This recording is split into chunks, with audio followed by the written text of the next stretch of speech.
Welcome dear friends.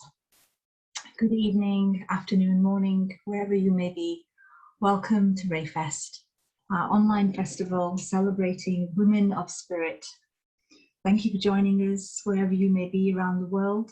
I'm your host, Saima Dyer, and together with Fatima Ashraf, we are the co-creators of Ray of God.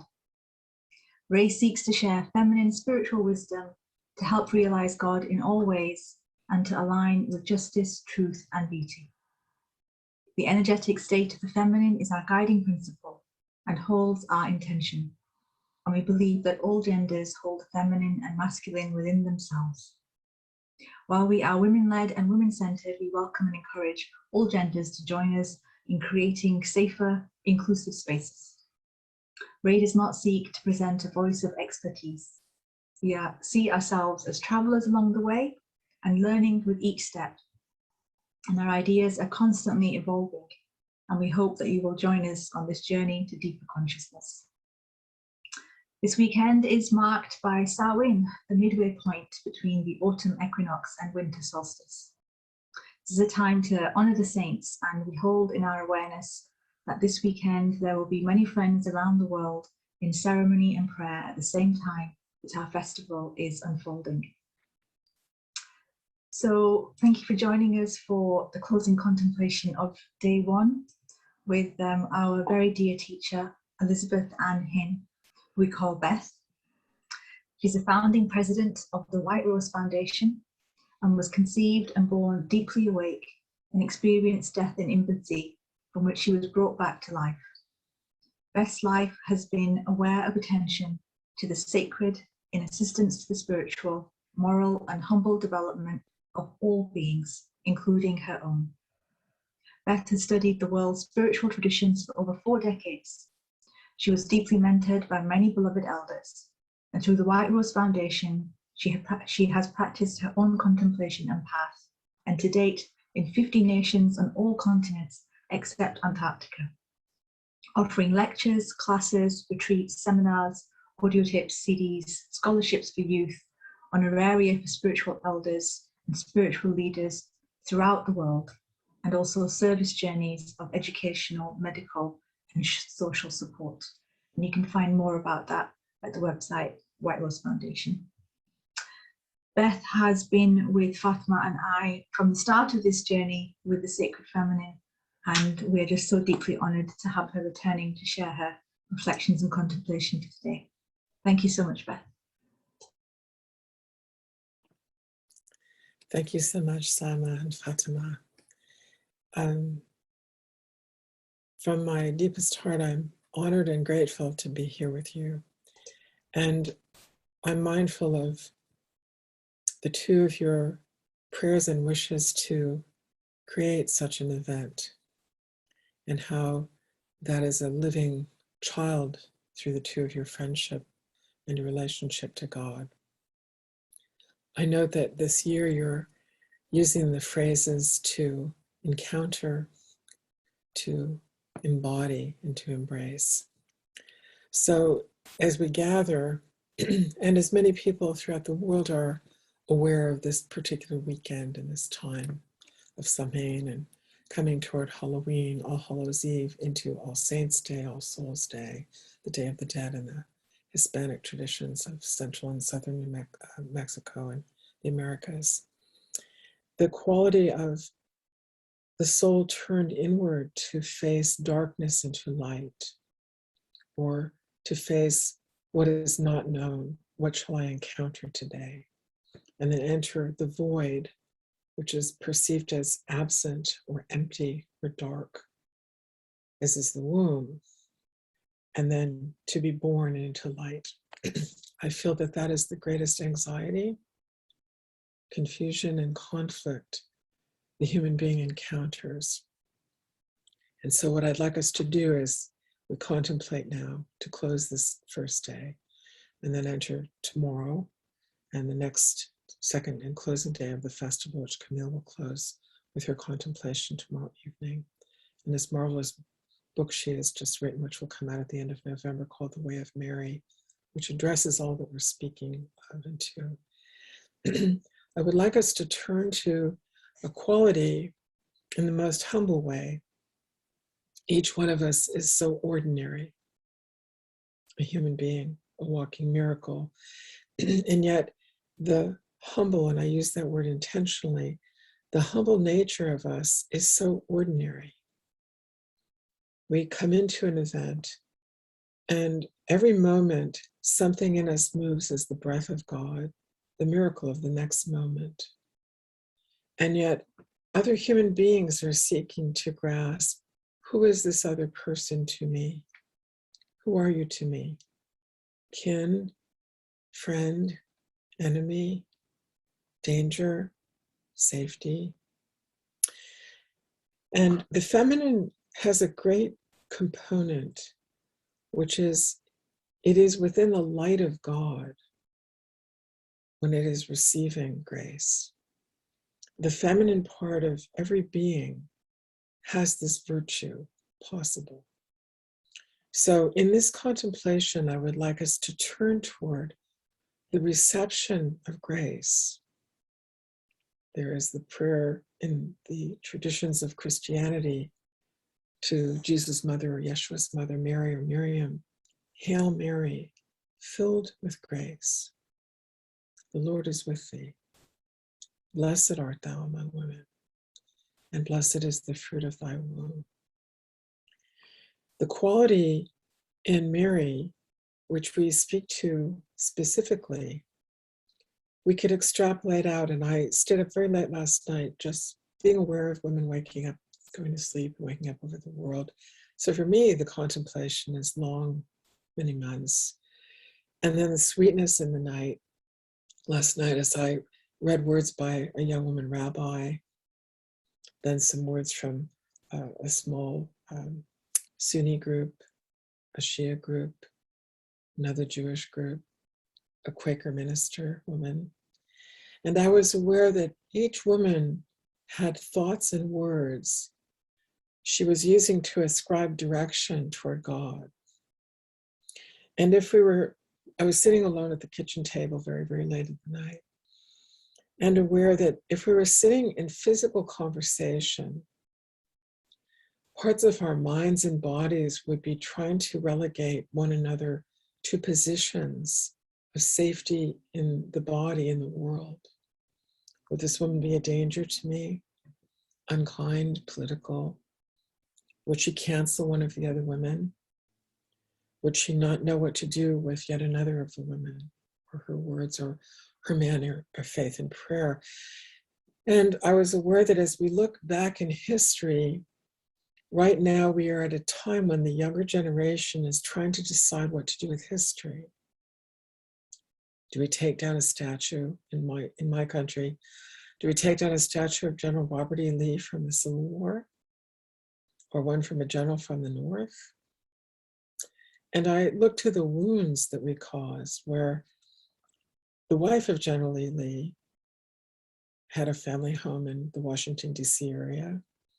And when the war was won by the Northern groups, which is the area of the country that I was born into, the Union soldiers took her home and turned it into a cemetery.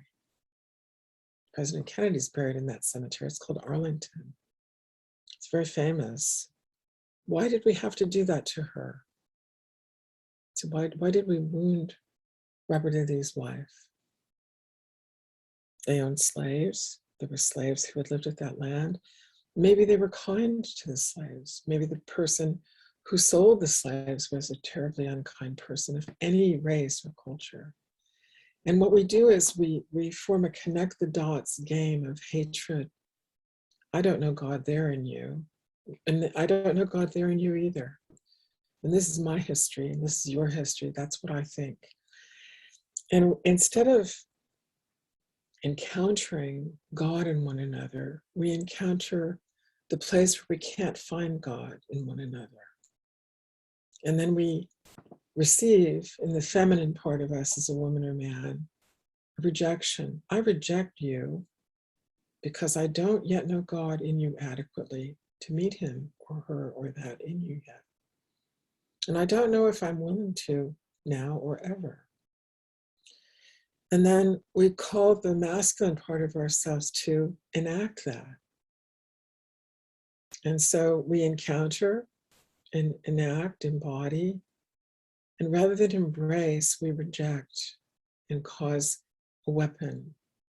And then the Y chromosome in a man, or the X chromosome in a woman acting, the XX, the X, and then acting and acting, the X becomes not realizing God.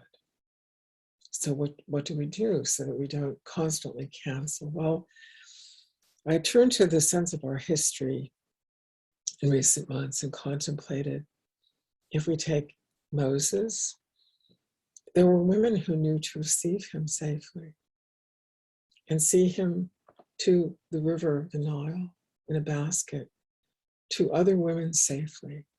And there are stories of the Pharaoh's daughter receiving him and of taking him back to the mother, the actual physical mother, as a wet nurse, so that something mysterious happened through the willingness of the women to receive God within their hearts, souls, and wombs. And as they encountered moments of fear and argument among their peoples, they still chose to willingly encounter and embody and then embrace that grace out into the next breath and moment. So in our history of studying Moses, what are we studying, really? Something a group of women saints became, so that we might have a prophetic figure of the Abrahamic traditions, and really for the entire human race. Much of the lessons learned in Egypt in various tribes were learned through Moses and experiences between and among the Egyptian peoples and the people of Moses. And there's no argument then. Abraham, the same. Sarah and Hagar, Hagar and Sarah, coming into Egypt. And an angel finally showing the Pharaoh, the woman with whom you're staying is not your wife. You must give her back to Abraham. And so something is unknotted in argument as the heart and soul and the woman's womb and body are released back to her husband. And God is addressing light in the Pharaoh, in Sarah, in Abraham, in Hagar. Why is that not our history? Maybe it's her story, the part that we, women, the feminine and women and men add. And remember, I don't need to cancel you. I need to remember enough that I call forward the mystery of God in you from the past, and that I call that forward in every ancestor of all of the human race. Then what begins to happen is very mysteriously, in every part of our being, we begin to be filled with that grace. And then as we encounter the grace, it begins to transform everything we are, right through our very cells, so that our heart willingly and faithfully, with inspiration, opens up and begins to embody the principle of grace. Well, what would that be? To be a woman or man or a human being of grace, manifest. Well, then we begin to move out in the mystery and finally to embrace this in one another, but I'll come to that in a little bit. So in contemplating various stories of history in the faiths around the world, the Zoroastrians are great students of light. The Hindus are great students of light. Jews, Christians, Muslims, great students of light. And in the most innocent way, we study this. There will be a quality of an angel coming to someone, or an unsought inspiration that can only be described as light, or a reception of something we have not known before. The void is not empty. The void is not horrific. It is not filled with fear and horror. It is filled with those qualities when we are not adequately involved in it.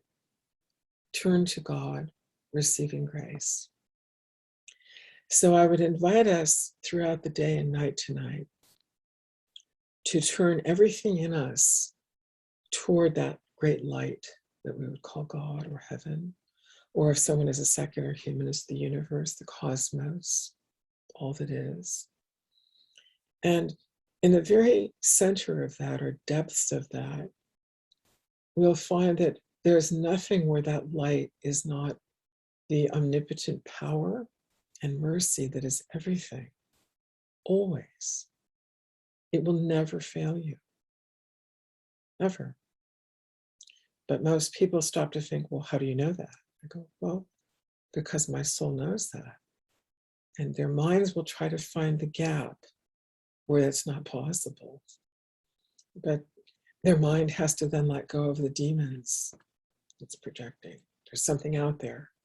I know there's something evil out there. I go, not really, if one would willingly embody the grace, embody the light that fills the whole void. So even a Buddhist meditating on great emptiness and detachment and all that is changing in the universe, the name for that void, when the person has realized the fulfillment of it, is the Dharmakaya in Pali or Sanskrit, which is the light of the way, the clear light of the void. That's all there is. So even if one empties out the cup fully of everything one has down and calls forward the manifest light and is willing to be responsible for that, responsive to it, every cell of your body starts to become the Holy Grail, the vessel representing, containing that for the sake of God in all beings. What would that feel like? So I came up with 3 concepts of it from history, because we tend again to turn to history, and almost everyone's arguing right now about everything. Why? Well, because we're at a very transformative age. We're pregnant with light. We're not pregnant with the fall of mankind. We could do that if we'd like to. I really, nothing in me is doing that. But much of the press, much of the politics, much of the religious argument are just very ugly, and people are tired from that. My husband is tired from the wear and tear of the pandemic, not the medical aspects, but just the, when will it be over? It's terrible. What should we do? And he just faithfully goes forward. The light in him is unstoppable. The feminist in me that studies the wish for women to awaken is always met by the wish in him for women and men to awaken, equally beside me, as it is in Blaine, who's worked with me for 36 years. So I have a man on each side of me as we do this yoga toward God. So the 3 concepts I came up with were, if we go to the life of, I talked about Moses and Abraham. So I thought we have a firmament of patriarchs and matriarchs who set forward women receiving light and embodying mystery, and our religions are completely based upon that. Why is that not at the very center of our faith and practice? Because it's hard to give it thought and word. But surely, truly, it is not difficult to embody it. What happens, however, is slurs and projections come in testing. Well, that's just naive. That's just innocent. That's just foolish. You don't know what you're doing. It's not sophisticated. You don't know what you're doing. Who are you anyway? And it's because the light is not visible, really, until something touches it and turns into light. And when something touches the light, it's terrified of the light, because we feel, I'll go away. I won't exist anymore. I can't let that light stay here. Who is this person? I don't know what to do with them.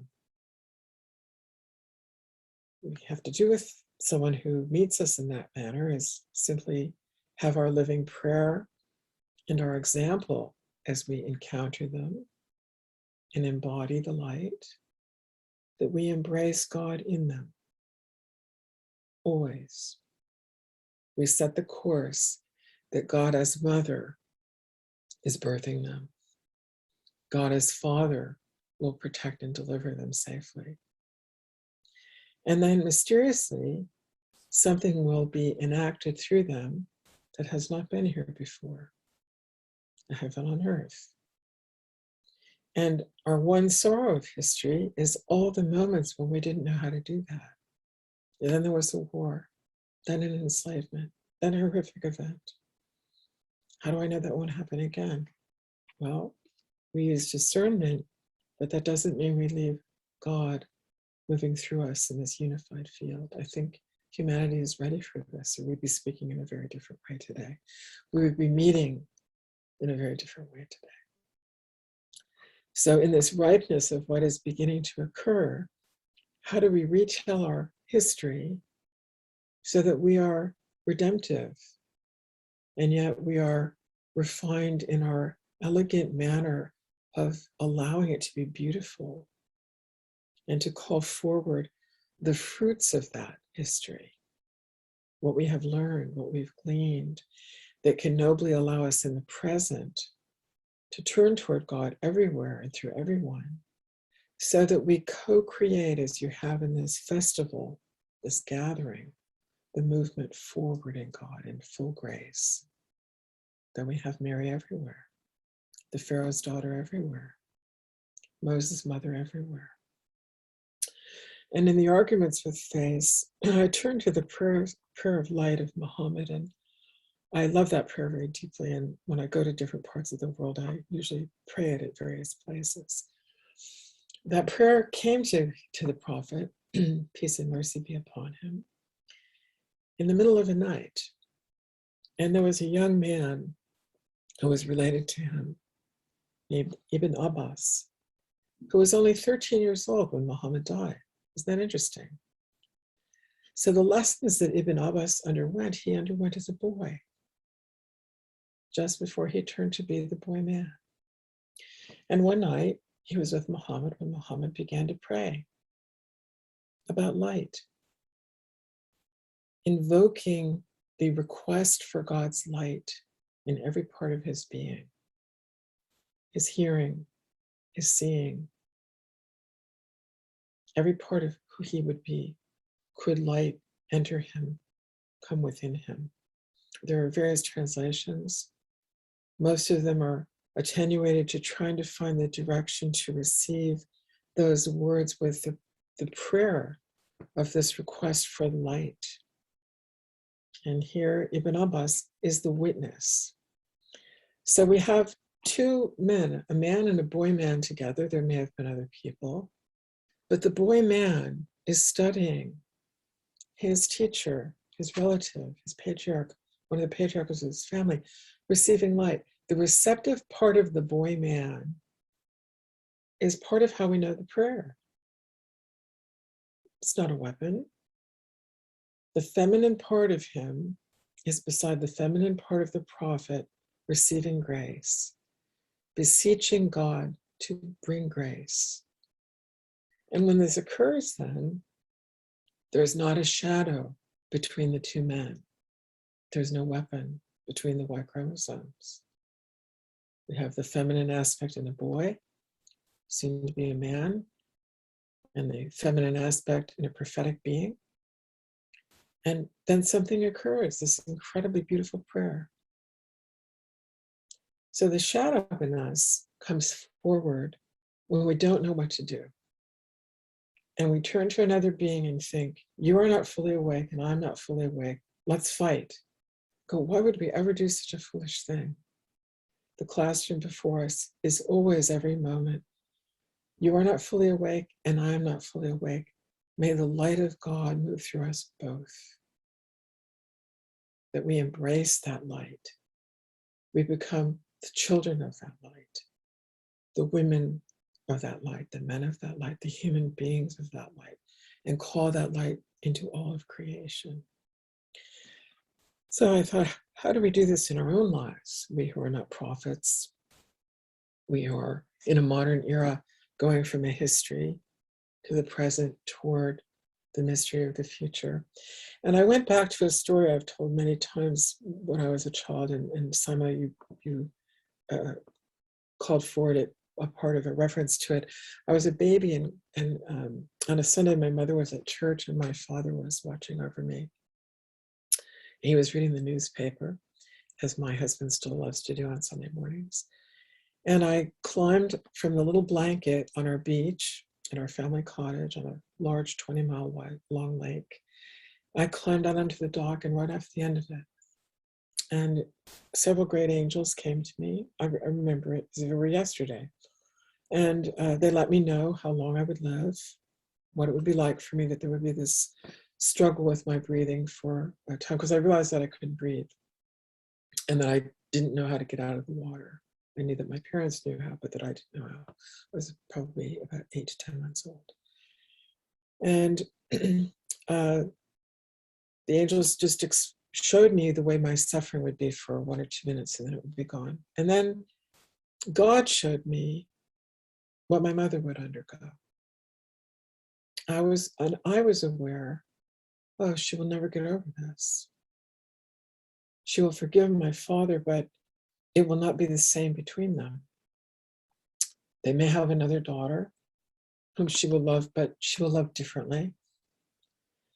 And I was aware that I needed to live to help my mother. I was completely aware of this as this tiny baby. And then there was my father, and I was pulled out of the water. So a lesson from God directly to me is the tiniest child dying was shown to me. This is what will happen to your mother. And I would say that I turned asking for God's light for the sake of my mother. And every moment of my life since then has been in that direction. Who is my mother? My mother, my father, Camille, Sima, Fatima, Daniel, John, Blaine, Jesus, Abraham, Moses, the Pharaoh's daughter, Muhammad, Fatima, Miriam, Ibn Abbas. You see, and then something occurs where we begin to meet, and the receptive part of each of us is turned to the same light. And we are different cells or roses of that light, blooming in the grace. So that whatever each of you face in the shadows, God is trying to come to you and stimulate in you your own wish to receive him or her, your own will to say yes, yes. This is my little brownie. He's a 1.5 year old pup. God is trying to stimulate in you that reception of that grace, but it is up to your will. Like the Lord's Prayer, thy will be done on earth as it is in heaven. Again, ascribed to Jesus, but actually the old prayer of Osiris, which goes way back in Egypt once again. So when you find in yourself the places where you can't allow or don't know how to let light or grace or faith be there, and that closed egg of the aura, causation, the mind, your inadequate software from history and present, your emotions, your family patterns, your own personality, when they're stuck, realize this vessel is able. I must simply willingly be in the direction toward God, every breath, every moment, for the sake of God in all beings, including myself. for the sake of the direction God has me turned toward, whether it is your mother, your father, your spouse, your child, yourself, academics, art, medicine, certain cultures, all of humanity. And then within this group, which meets in such a safe and beneficent and beautiful, benevolent way, we have a quality of thy will be done, because we are meeting that encounter unafraid of the mystery. And then something comes in which answers us. And at every point in my life answers me like a rosary. My mother's answers, I would be overseas and she would just say, I woke up in the middle of the night and thought, I don't know what Beth is doing. And she would just take her rosary out and pray till she fell asleep again. So much of what we are as a group, or is present in the feminine part of us, is like the rosary beads. And this is the rosary from Beijing, actually. It's a Taoist or Buddhist rosary from one of the temples in the middle of Beijing from about 20 years ago. It's made out of stone. So every time a prayer is said on this, from any religion or any fidelity to that unified field being born within oneself for the sake of all selves, it will always be answered by God's light. How many people every day are praying in this way for humanity? Countless number. And then when we embody that principle and we encounter something unknown and we stay faithful to this, I promise you, God will answer you with that light. And then you will know in the next moment, I see. This is the child of God I am. And just like Ibn Abbas, or the Pharaoh's daughter, the fulfillment of that light will occur as the contemplation of who you are in God. And the circlet of that rosary, whether it's a Muslim rosary, a Christian rosary, an Orthodox rosary, a Hindu mala, a Buddhist mala or rosary, it returns to the same light. Oh, you love Kuan Yin. You love Hagar. You love St. Therese, the little flower. All the roses of God. So may we each become such roses of the garden of God. Each one of us. The rose is known to be over 5 million years old, the oldest ones that have been found, remnants of, the oldest plants we know of. And yet the perfume of that holiness is eternal within us. So don't let anything in the arguments of humanity cause you to stray from that focus of that direction. And be aware that when you're present with someone wanting a more intelligent phrase or word, or testing you to try to find how safe you are in terms of fighting in the present moment, realize they're just uncertain what to do with the light we're both opening into, and find a way to acknowledge or validate God within that other person who is like the 13-year-old Ibn Abbas, there in the middle of the darkness, in the middle of the night, as someone beside him is praying, please fill me with your light.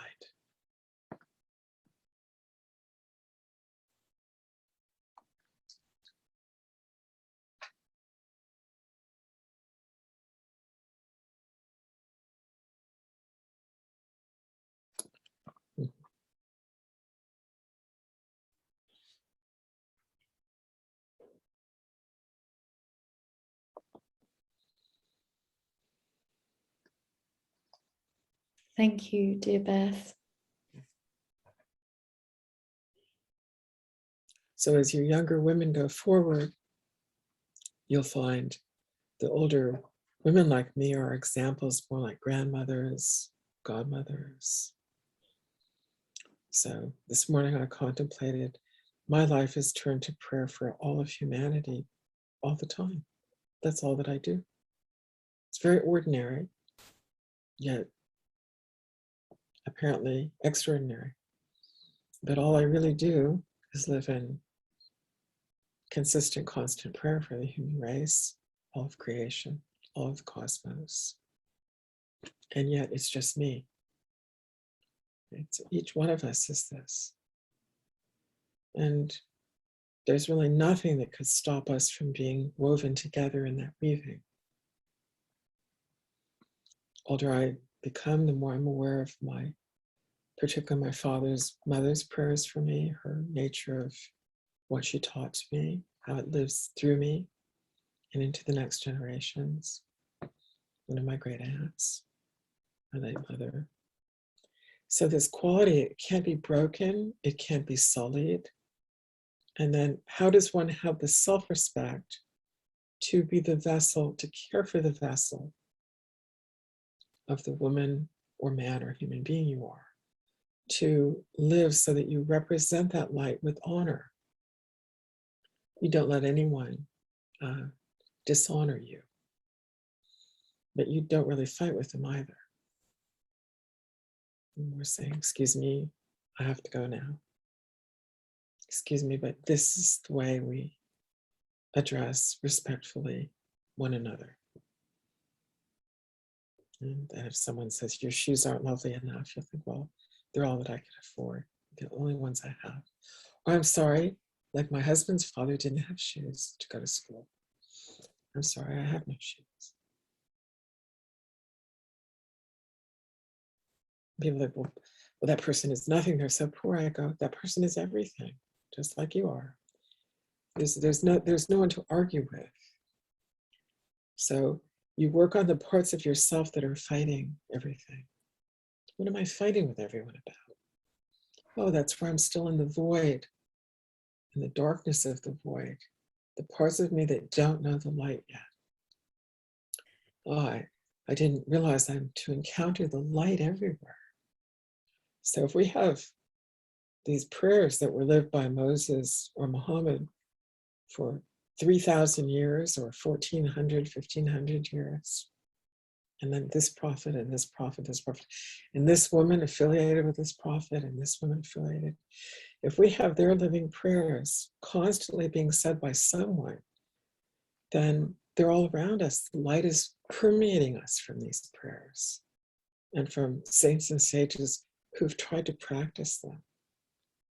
So now we have to say, oh, I don't go back to the riverbed and abandon Moses and not take him to the river.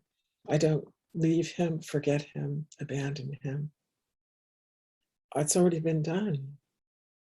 The women and men already took care of Moses. How do I represent embodying that same light at the river of grace this moment? And then we're all fighting over what to do about the planet and each other. I go, it's not really that hard. It just requires thy will be done. Oh, I'm to do it in light, beyond all harm and violence. And then something is born. Something is conceived in us by God. Just like that moment when I was taken from the lake, I was, you might say, conceived again by grace. What if I had not answered and just thought, great, fine, and allowed the world to just go on? I don't know what God would have done. He never showed me. She never let me know. I just knew when God showed me what my mother would go through, I simply was willing. I will use that word specifically. I must help my mother. I simply knew there was an alignment of light. I must help my mother. I must be with her. And then it extrapolated out into my father and grandmother and father and other grandmother and father. It extrapolated into everything. But God showed me what it would be like for her without the way light would move through me. Okay, so the whole world would be different without the light that moves through each of you. So I'm old enough that at someday, I'm becoming more of a grandmother. Someday I will be going away. So last year I sat throughout the days, through the whole conference, quietly, physically. And I told Simon the other day, I won't sit with you all physically this time. I will sit very deeply. Like I stayed up almost all night last night, quietly in prayer with everyone with this conference. It was just exquisite. The light was just exquisite. And then I just had several books out. Let's look at this up about Moses. Let's look up this one saint. Let's look up Commodore in France, where we were years ago. Let's look up this one spot in Ephesus that I love. Just spent like 4 hours looking at all kinds of beautiful aspects of spiritual literature. This light, the light of God in that saint. The light of God that has been present in this geography and how we are willing to remember it in a blessed and sacred way. So if we look at a battlefield, we can say, why are we fighting? If we argue over politics, how do we call the light of God more forward in that leader or this one, this brother, this sister, this neighbor? And they don't have to answer us, but we can be in relationship to that light within them. It's really the only relationship there is. And then your entire body will move in a way where you are in that classroom. And the irritants that we encounter are what abrade against us until we become a pearl of God. Okay, I am encountering abrasion from the world. Well, my goodness, here I am trying to embody grace. Oh my goodness, I didn't realize a pearl was being formed. And then that pearl becomes a strand of pearls as we encounter other beings and find, how do I embody grace beside them when they upset me so deeply or they're so disrespectful? We find a way to call forward kindness, courage, telling someone, you're too cruel, this is not good, you're too cruel with your child. I think they need more mercy. You say, I'm not the parent, but I think they just need more love shown. Well, I wasn't shown that love. I go, well, maybe it's time. Can I help you? Maybe let's take them over to the swing instead of scolding them. And then the person realizes, I've never had anyone do this before. I go, yeah, well, this is how I was raised, and it's really quite beautiful. It's not always perfect, but people can work things out together. It doesn't have to be an argument. Many people don't know that. And they'll know it even less if no one shows them how. So there is a great deal of beauty in life that is right at the doorstep of the human race. We've just never done that before. We keep waiting to see who wins, who conquers, who has more power, who has more money. I go, not me, but God's light will never fail us. And I walk out to little cities and villages, rural places, asked to be protected, guided, given strength and mercy in all ways. And every day it weaves through with sorrows and joys of people. But my life is very quietly and humbly cared for. And that same light of God that met me at conception and birth, and then in the lake, has never left me. It's not special about me, but it is definitely, in Buddhism we call this upaya, skillful means. It is definitely a body of work that he is using through me to show you that it is safe to follow that in yourself. Not to follow me, but that same grace that met me in the lake, showing my mother to me, and my soul knowing I must help her. I must be with her. She's going to need me. Right? You have something all around you, whether you understand it or not, where God needs you in this world, so that the encounter with your path, every breath, is to be embodied of light. Okay? Embodied of light, of God's light. And then embracing his light or her light in every being, everywhere. And then there will be points when it meets. And this is part of what happens in this group. We meet and we become like a starlight, like the star of Bethlehem or the star of a great constellation, the meeting of several stars, where what is this that occurs? Well, it's a collective faith, humbly practicing a doorway toward heaven. So if the men in my life was thinking of how, if I asked them to do something that's significant to me, they may talk to me about it, but they trust me because they've observed that what I ask them to do, God always answers. And so in that place of meeting new light, this receptive feminine part of me is able to enact it and then ask John or Blaine, would you do this with me? And they will be present, and then we will do something together where the female and male parts of both of us, or all three of us, are encountering something very graceful, very exquisite. It's often silent. And the light is transformed when this happens between or among us. So I talk about this because this takes courage. We are birthing something which has not been born before. It's not been born before. We all understand it when it occurs.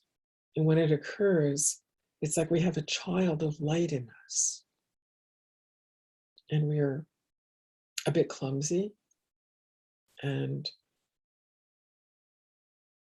a bit unable to say in thought and articulation what it means, but our hearts and souls understand it. And we know one another well enough to take care of one another through it. And then we go on to the next moment. The three of us journeyed to meet a monk who is in his 80s now at a Cistercian Trappist monastery in September. He had invited me. I had wanted to talk to him about some things that I felt were mystically very significant. And so Sheikh Kabir Haminsky arranged for us to talk in a Zoom meeting, very much like today. So I talked with this elder monk at length. And what I talked to him about was just, I think, probably a surprise to him. And he got a look on his face at one moment and said, I invite you to come to the monastery. This is in the middle of the pandemic, about 6 months ago. And I answered, if I can, surely I will. So late this summer, I told John and Blaine, I need to go see him. He's in his 80s now. He may live to be 100, but he may not. But it's time for me to go. I would love you to come with me, but I will go alone if I have to. But I have to go and accept the invitation because, he has given sanctuary to what I told him, what I ask of him in the light of God. Just as living prayer, we were meeting. So we physically journeyed to meet with him and be with him. And we attended Sunday Mass with him, communion with him.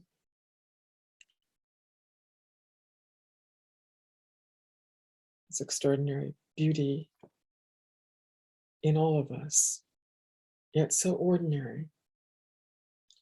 If someone asks us what happened, I guess I'd have to say, you'll have to ask God. But the four of us gathered together. And then we went to see Camille and Kabir. spent an afternoon and a beautiful meal, loved one another so deeply, and we came home. And so in the most ordinary moments of how you encounter anyone, as you turn your direction toward this reception of grace and light, something is happening in a civilization stronger than the arguments. I don't know who any of the governors were at the time of Moses or Abraham, but the stories of what occurred through Sarah, Hagar, and the Pharaoh's daughter, and the women of Moses' family, they affect the entire human race, every breath. They just knew, oh, this light, I'm to follow the light of God. I'm to be an instrument beyond all warfare, where nothing in me harms another being. And then what happened? So one must be willing to be that instrument, but that would be one's path, right? So each one of us, women or men or human beings, is the only one who can say yes. And then we become a rosary bead. And Saima is one, and Fatima is one, Camille is one, I am one. Camille's daughter Kara is one, right? And then no one ever needs to know our names, although they might, just as we know Ibn Abbas's name. We might know the name, oh, that one, that pearl of God, that rosary bead of the Lord. What a privilege. Transparently just becoming, in the ocean of grace, this human being of light. And I think when I thought of all the things we could talk about today, to contemplate just coming together after all the presentations, and then coming into tonight at Samhain and toward All Hallows Eve, All Saints' Day, All Souls' Day, Day of the Dead, then the holidays later this season, I was aware, well, this is the direction in which the human race is very much like a child right now, doesn't quite know what to do. I thought, if we talk about that, every one of us at this gathering will know what to do. And we will know we have sisters and brothers and other friends doing this beside us. So I will be praying and practicing in this way all through this season, every moment, as best I am able as a human being. And then I particularly like that when Simon and Fatima wrote this out this year, they put in that they wanted a festival mood and more of a celebration in the gathering. And I thought, that is just so great. And I thought it took the younger generation to do that. You know, when I spoke at Glastonbury years ago to the city, they were all excited about it. And they started all the Glastonbury festivals, not because of me, but you know, it was like a more serious presentation. Now it's not so serious, but what is it that people are gathering for? They're looking for something to be born among us. And my statement is, we are so pregnant with this now. It is being born here among us. It is so beautiful. It is the very light of God embodied. Right?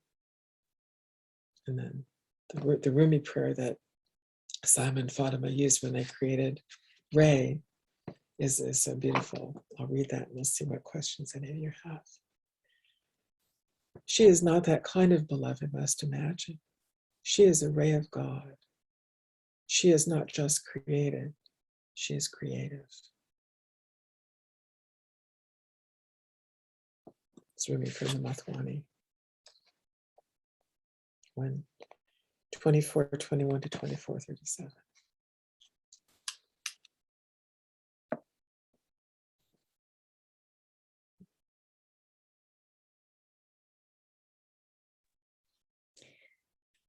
Thank you, dear Beth, for this precious contemplation and all these threads that you've shared for us to reflect on, hold, take into the evening and into the night and into tomorrow.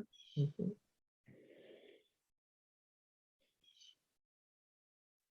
And you know, it's hard because we've been trained to have thought or sophistication or projection of personality or emotion.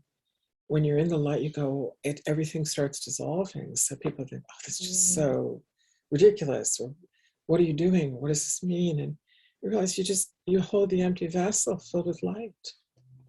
You just let the light pour through. It's not your light. It's the light. You want it to be everywhere, which it actually is. But you are willing, just like Ibn Abbas was the witness to Muhammad, or the Pharaoh's daughter was the witness to the baby and the mother.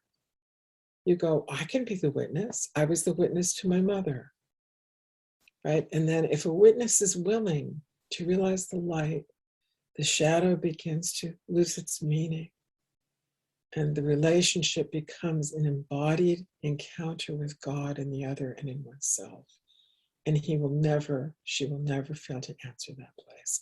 In both of you, in Muhammad and Ibn Abbas, in the Pharaoh's daughter and the Pharaoh's daughter and Moses' mother. Right? It becomes a relationship which belongs only to the Almighty, only to the divine. And then one is in the ecstasy of that reality. And the key is not difficult, but it requires that we open up into the fulfillment or totality of that. And everything in us that thinks there'll be a war, what if someone hurts my body or my feelings or my thoughts, or is frightened of it? Well, they may be frightened of it, but the power of it now is at a maturity or ripeness or critical mass in the human race. I'm sure that that's why people are so argumentative, is because we are so ripe for this realization. And then what rosary bead are you? And Daniel and Simon and myself and John and Blaine.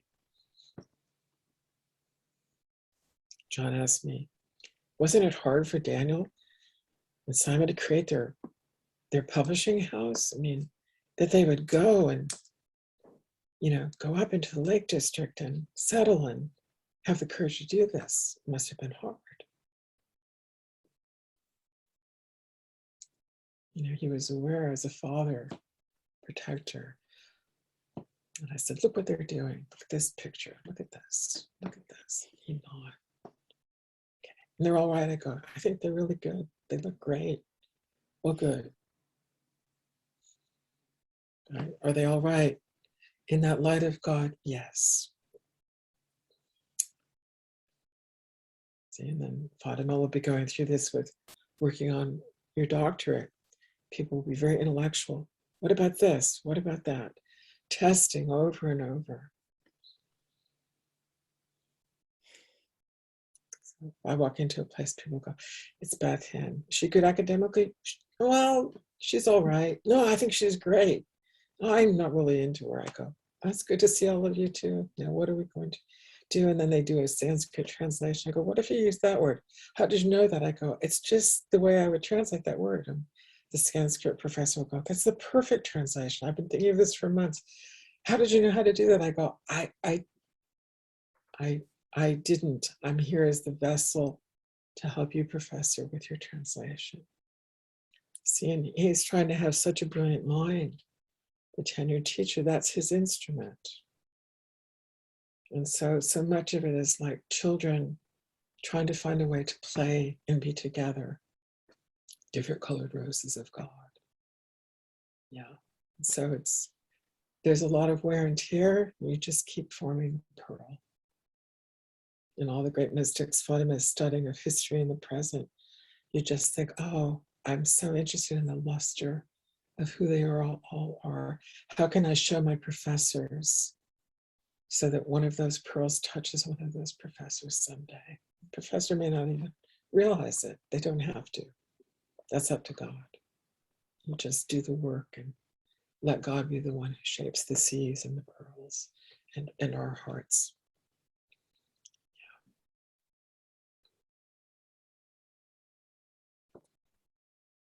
So tonight, I think that so much of it will be the movement of this, what we're speaking of, and you'll realize, well, that light is everywhere. As I go to rest into the night, into the darkness, that light is everywhere. And of course, on this night of Samhain and into Halloween, you'll realize that this has been called forward. The whole shadow of all of it is called forward. And I go, exactly, what a perfect timing. And I go, the shadow doesn't prevail anywhere. And because we're at a time in history when we can transform that, how blessed is that? How remarkable is that? And then you'll have tomorrow with beloved Camille doing the contemplation. And then we go out into All Saints' Day. And may the saints of our history, most appropriate for each of us at this gathering, be there to be a blessing to us from God, a shepherding, a guide, an example. And the sages as well, the wise people who led a more secular life in their identification, so that they help us learn a discerning path upon the earth. And then we come to All Souls' Day, that our prayers go to all those who have gone on before us. And then we integrate out into the world and the rose petals of God.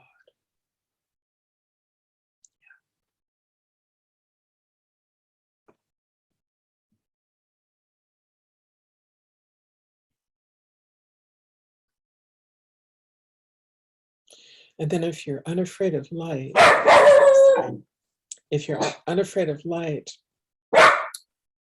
what begins to happen is the sense after that is sound starts coming from silence into a different, honey, come here.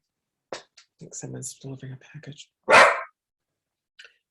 We are with light, and then our sense that tends to cause us the next reaction is the quality of sound. So we hear silence and we start reacting against the world again with what we were afraid is darkness in sound. Okay, so as we're present with light tonight, come here, honey. Come on. Come on, come here.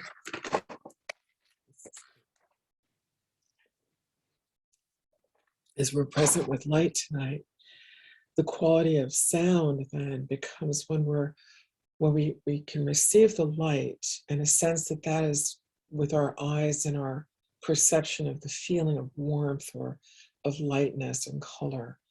We tend then to be afraid, what is that? And that is our fear of the shadow of unrealized silence. Okay, so if you add a word like a mantra or a syllable, or just a word or a phrase, or just a name of God, or something holy that you find particularly soothing to the heart, you'll realize, oh, I'm resting in the light of God and in the sound of God then that is evoked when I move toward realization in the light. And if you can find a harmony or a peace or a rest in the sound and light together, the body starts to be willing to go toward that path. So when I was the baby in the lake, I was aware of what was happening to me, of the drowning, but also the choosing of my mother. I was aware of the reality around me of light and sound and creation. Okay, so your body has fear. What if there's inadequate light? What if there's inadequate sound? What if there is inadequate creation? And everything around you is inadequate to save you, except for God, right? So the baby starts to learn the lake is scary or cold. The dog is scary or cold down the street. The tree blowing in the wind. And we just retract ourselves more and more from light and sound and creation until we think that the grace of God is perfect in light, in sound and creation. And of course, there are a million things going on. So we react again and again and again, and we pull away and judge. So one lets go into the light of God, And then let's go into the sound of God and use a word or phrase that the heart is at peace with. And then recognize all of creation is built out of the light of God and the sound of God and the reality of God. And then your very selves will start to go, I am out there encountering, I am embodying, and I am embracing God as light, sound, and reality through everything that is.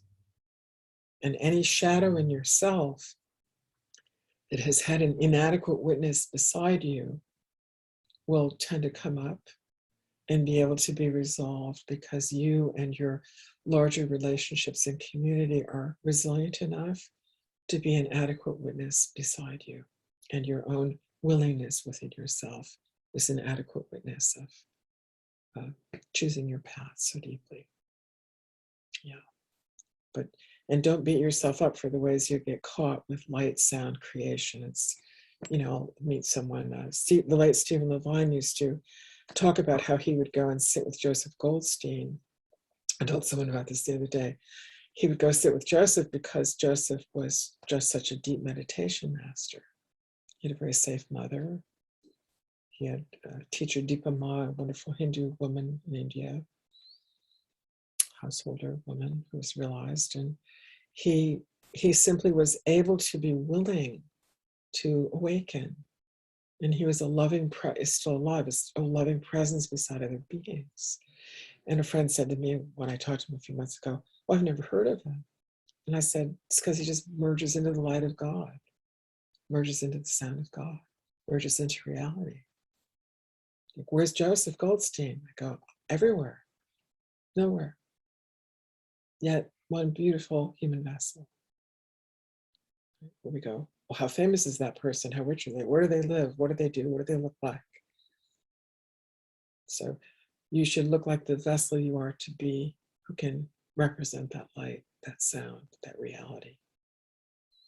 And then those places of light, sound, and the physical form of reality, they will show you where your shadow is, that was either brokenhearted by a million people, or taught that it wasn't safe, or simply can work to say, oh, wherever I let go of this shadow, the light of God, the sound of God, the reality of God and everything can now resound in to meet me like a great symphony of grace. And then again, the pearl is formed, the rose petal of who you are. And especially then cherishing the reciprocity of grace as it meets, like in my mother and myself, in our relationships. Because the mystery of God will constantly be revealing something to us of that great sweetness. And then what it is to be a human being is just such a blessing.